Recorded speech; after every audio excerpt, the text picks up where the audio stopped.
Your Excellencies, we have completed the statements of the delegations as provided in the first paragraph of Article 18. I call your attention to Article 7 of the Rules of Procedure, which provide the Japanese delegation shall be entitled to be present without vote at all public meetings of the conference and shall be afforded by the presiding officer appropriate opportunity to be heard prior to the ceremony of signing the treaty. The presiding officer has determined that the appropriate opportunity to be heard has now arrived and therefore recognizes His Excellency Shigeru Yoshida, Prime Minister and Minister of Foreign Affairs of Japan, and the head of the Japanese delegation to this conference. On the other hand, during these past few days, in this very conference hall, criticisms and complaints have been voiced by some delegations against this treaty. It is impossible that anyone can be completely satisfied with a multilateral peace settlement of this kind. Even we Japanese, who are happy to accept the treaty, find in it certain points which cause us pain and anxiety. I speak of this with diffidence, bearing in mind the treaty's fairness and magnanimity unparalleled in history, and the position of Japan. But I would be remiss in my obligation to my own people if I failed to call your attention to these points. In the first place, there is the matter of territorial disposition. The Ryukyu archipelago and the Bonins may be placed under United Nations trusteeship. The statements by the American and British delegates on the residual sovereignty of Japan over these islands are a source of gratification to my colleagues and to all my countrymen. I cannot but hope that the administration of these islands will be put back into Japanese hands in the not distant future with the re-establishment of world security, especially the security of Asia.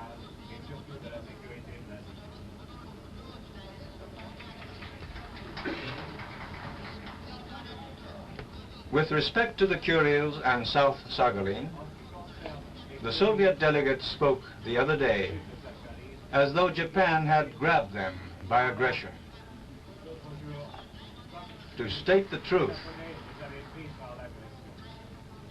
Japan's ownership of the South Kurils was never disputed by the Tsarist government, while the exchange of South Sakhalin for the North Kurils between Russia and Japan was agreed upon in 1875 between the two governments through diplomatic negotiations. It was under the Treaty of Portsmouth of 1905, concluded through the intermediary of President Theodore Roosevelt of the United States, that South Sakhalin became also Japanese territory.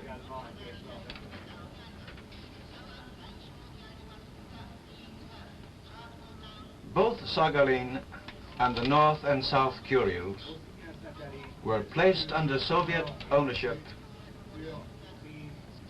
as of September 20, 1945, shortly after Japan's surrender.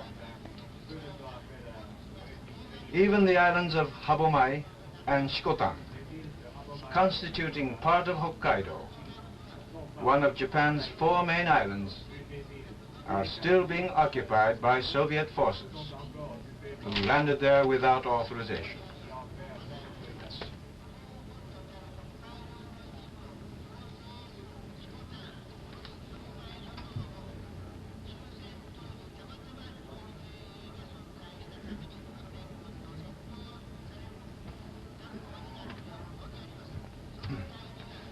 The second point is economic. Japan has lost 45% of her entire territory together with its resources. Her population of almost 84 million has to be confined within the remaining areas, which are war-devastated, with their important cities bombed and burnt. The peace treaty will deprive Japan of her vast overseas assets.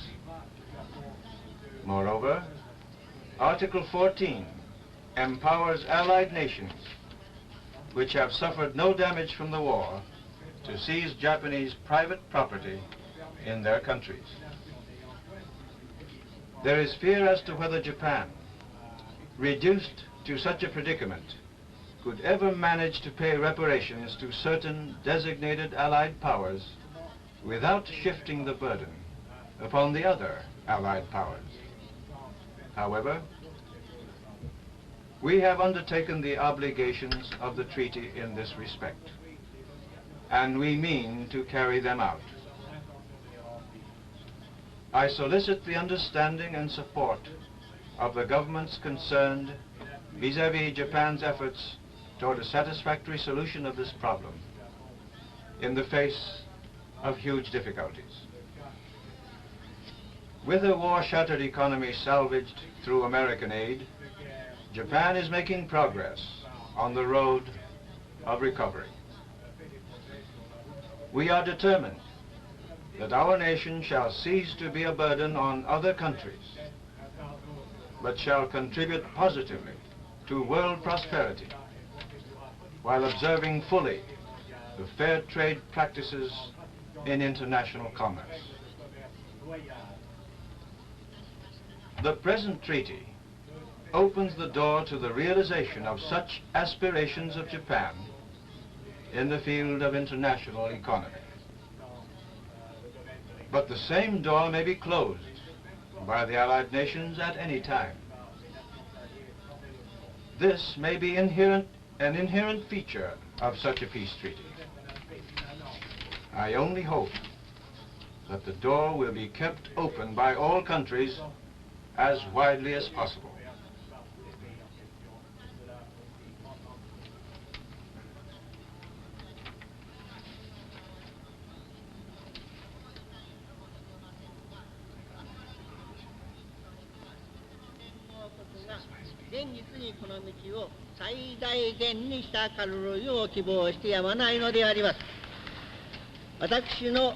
Since my speech was prepared, I have heard the three questions put to me this morning by the distinguished Foreign Minister of Indonesia. The questions seek to resolve doubts, such as have been expressed by some others. The answer to these questions is yes, since that means, in our opinion, a fair interpretation of Articles 14 and 9 of the treaty. I hope that this answer will resolve any doubts of others as to Japan's good intentions under the treaty. Thirdly, there is the question of repatriation. The conclusion of this peace treaty arouses afresh the anxiety of the Japanese people regarding the fate of the more than 340,000 of their compatriots who have failed to return. In the name of humanity, I would like to appeal to all Allied powers for continued assistance and cooperation toward speeding the repatriation of these hapless Japanese nationals through the instrumentality of the United Nations or by any other means. We are thankful that a provision relating to repatriation has been inserted in the treaty at the final stage of drafting.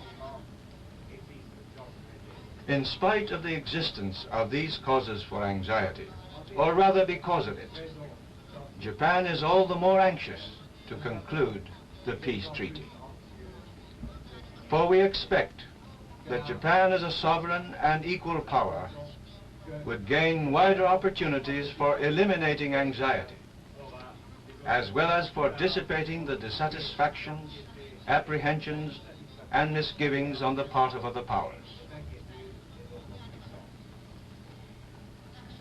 I hope the peace treaty will be signed by as many as possible of the countries represented at this conference.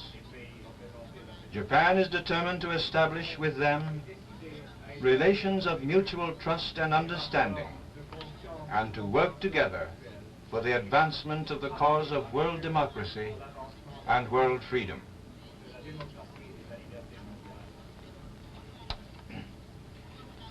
It is with keen regret that the Japanese delegation notes the absence of India and Burma.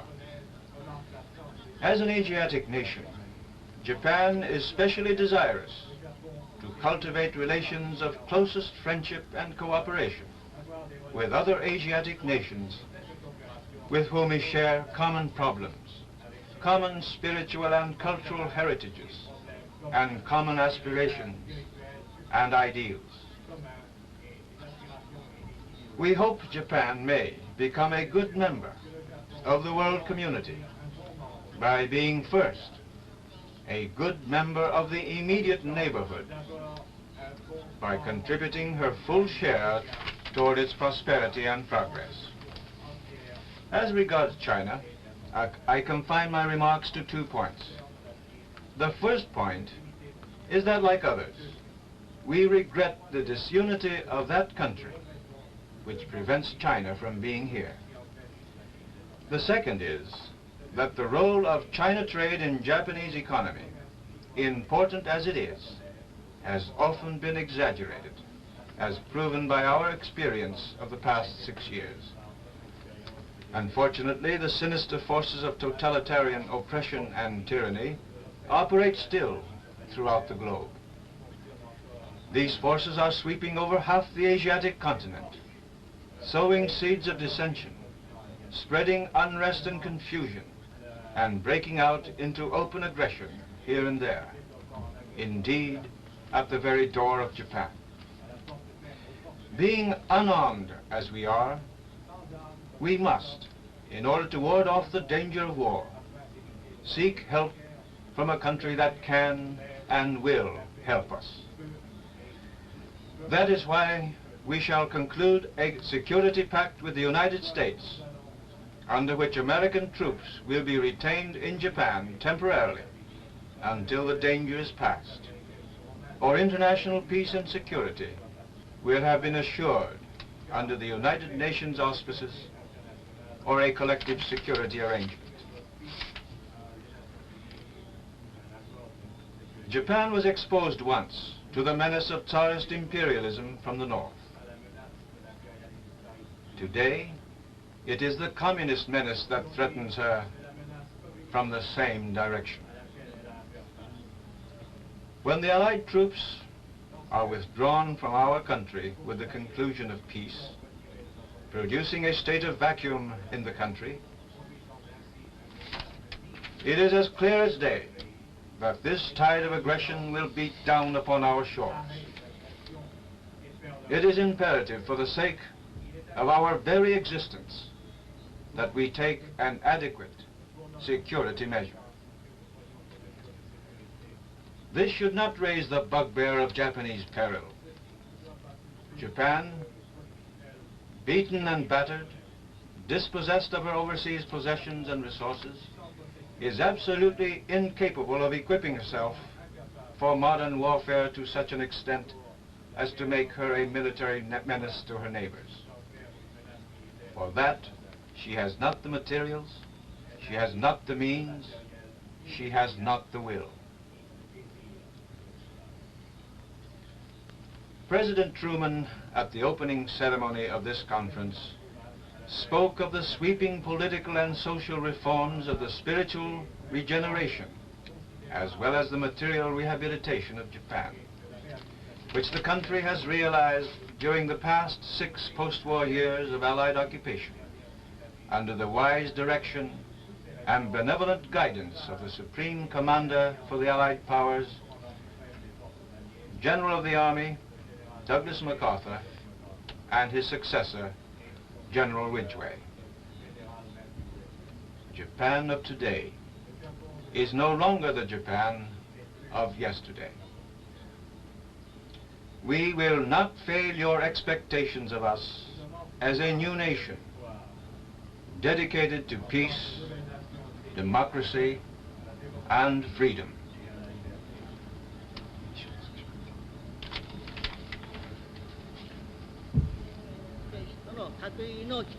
Almost a century has passed since Japan first entered the world community by concluding a treaty of amity with the United States of America in 1854. Meanwhile, there have been 2 world wars, bringing astounding changes on the map of the Far East. Present at this conference are the delegates representing a number of new states, most of which are members of the United Nations, born here in San Francisco 6 years ago. They are united with many other states in the East and the West in the one purpose to advance the cause of world democracy and freedom, and to promote world peace and prosperity through unreserved cooperation under the Charter of the United Nations. I am glad to believe that the signing of the Japanese peace treaty today marks one good fruit of their noble endeavors in that direction. It is my sincere hope that Japan will soon be permitted to join that glorious world organization of yours. For it is in the very language of the Charter itself that there is to be found the essence of the ideals and the determination of the new Japan. Nowhere more than in Japan itself can there be found today a greater determination to play a full part in saving succeeding generations from the scourge of war. We have listened here to the delegates who have recalled the terrible human suffering and the great material destruction of the late war in the Pacific. It is with feelings of sorrow that we recall the part played in that catastrophic human experience by the old Japan. I speak of the old Japan because out of the ashes of the old Japan there has risen a new Japan. My people have been among those who suffered greatly from the destruction and devastation of the recent war. Purged by that suffering of all untoward ambition, of all desire for the path of military conquest, my people burn now with a passionate desire to live at peace with their neighbors in the Far East and in the entire world, and to rebuild their society that it will in ever greater fullness yield a better life for all. Japan has opened a new chapter in its history. We see in the future a new era among nations, an era of peace and harmony, as described in the opening words of the Charter of the United Nations. We seek to take our place among the nations who are dedicated to peace, to justice, to progress and freedom. And we pledge ourselves that Japan shall play its full part in striving toward these ends.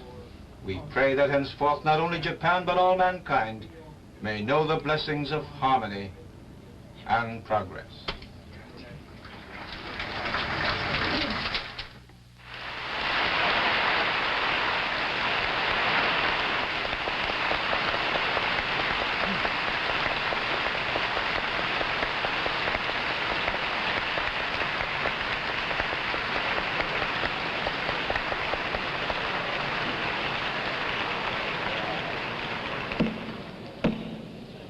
Conference,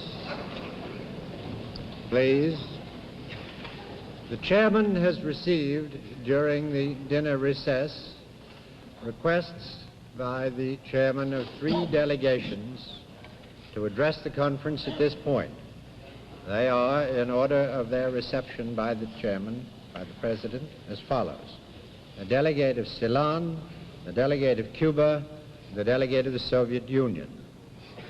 The President will recognize the delegates in that order. But before doing so, the President would like to lay before the conference what he regards as the present procedural situation. That is, that the conference has now completed the statement of the delegations as provided for in the first paragraph of Rule 18. It has also completed the provision of Article 7, which provided that the chairman should, at an appropriate interview, provide the delegation of Japan with an opportunity to be heard.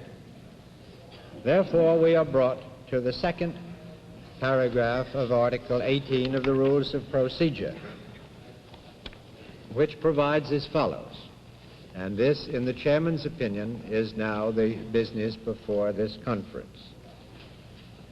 After all the delegations desiring to make statements have been heard, then the conference shall decide as to what, if any, further statements will be permitted and under what conditions. That is the article of the Rules of Procedure under which we are now operating. And as I say, I have been asked by the delegates of Ceylon, Cuba, and the USSR to accord them recognition, and I shall accordingly do so. The delegate from Ceylon.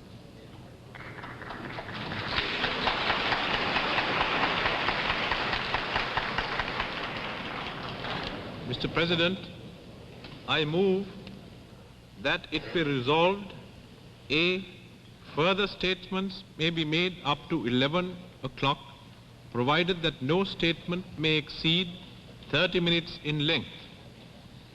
B, at 11 o'clock, all business of the conference shall be deemed concluded, with the exception of items 5 and 6 of Article 17 of the Rules of Procedure. Delegate Cuba. Señor Presidente, compañeros delegados. Honorable President, honorable delegates, I had requested the floor precisely to formulate a motion similar to that which has just been read along similar lines by the chief of the delegation of Ceylon. At this conference, we have won two battles.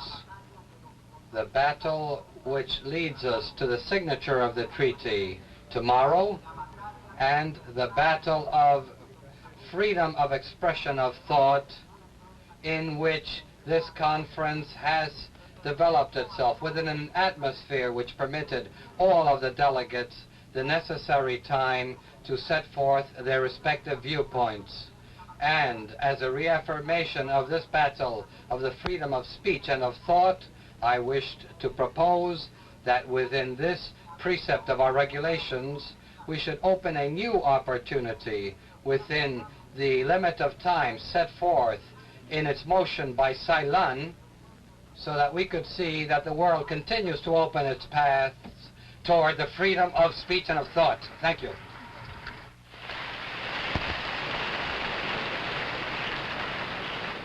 The delegate of the Soviet Union, Mr. Andrei Gromyko, Deputy Foreign Minister.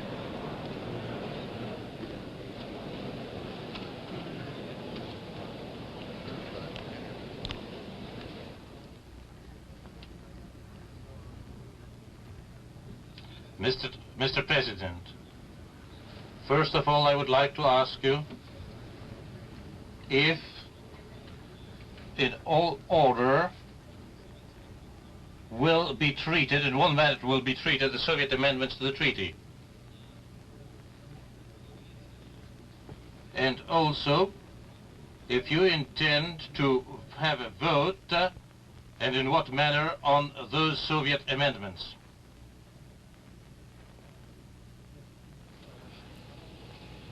I understand that I have been asked by the delegate of the Soviet Union in what manner the chair proposes to deal with what he refers to as the Soviet amendments. The chair was, at the time of the speech of the Soviet delegate, sitting among the delegations. The Soviet delegate was asked by the presiding officer, the vice president, of this conference whether he was proposing amendments to the treaty.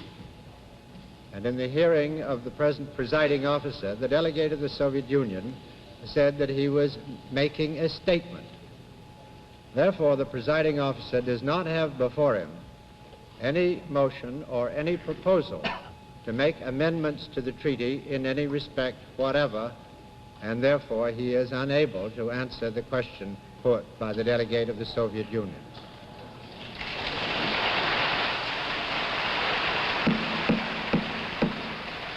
Order, please. The President has described the situation incorrectly. Our order, our amendments and additions have been presented at the present conference as a part of the declaration of the Soviet delegation. It is in this manner that we have told to the President that he permit us to furnish our statement. And now it follows that the Soviet amendments and additions were given to this present conference for study, and that should be treated in the usual manner, and on the basis of this proposal, the proposal of the Soviet delegation should be followed by a decision.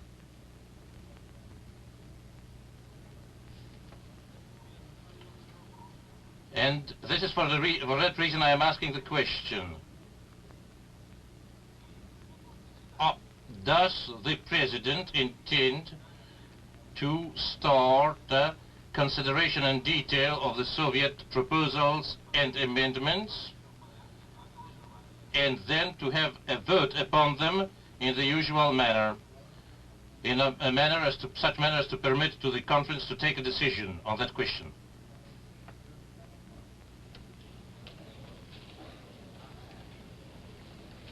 The Chair can only repeat what it has said a moment before. The Chair would like now to explain clearly to the Soviet delegation what the parliamentary situation is at the moment. It is that a motion has been made by the delegate of Ceylon that further statements may be heard until 11 o'clock, no statement to exceed 30 minutes. At 11 o'clock, all business other than items 5 and 6 of Article 17 are to be deemed closed. The discussion at the present moment is on the adoption of that resolution. If that resolution is adopted, then in the opinion of the Chair, there is foreclosed the opportunity to provide amendments to the treaty. If the Soviet delegation wishes to propose its statement, which it declared at the time it made this statement was merely a statement, as an amendment to the treaty, the way which is open for the Soviet delegation is to appeal from this ruling of the Chair. If the Chair is overruled, we will then proceed to suspend the discussion upon the motion before us, and we will consider whether amendments to the treaty are open. If the conference wishes to open the treaty to amendments, that will then be the matter which is to be discussed. If the conference wishes to sustain the order of the Chair, it will then so vote, and we will then proceed to discuss this motion. If the motion is adopted, then there will be further statements made until 11 o'clock, at which all business will be closed. If the motion is not sustained, then any other motion may be made from the floor. That, in the opinion of the Chair, is the present parliamentary situation. If the President is not clear on the question as to whether the Soviet amendments and additions are really amendments and additions, in this case, we hope that the President will find out the proper situation by looking at the documents. It can be seen in the documents which have been transmitted to the Secretary General. If the President, the presiding officer, is not quite clear regarding that situation,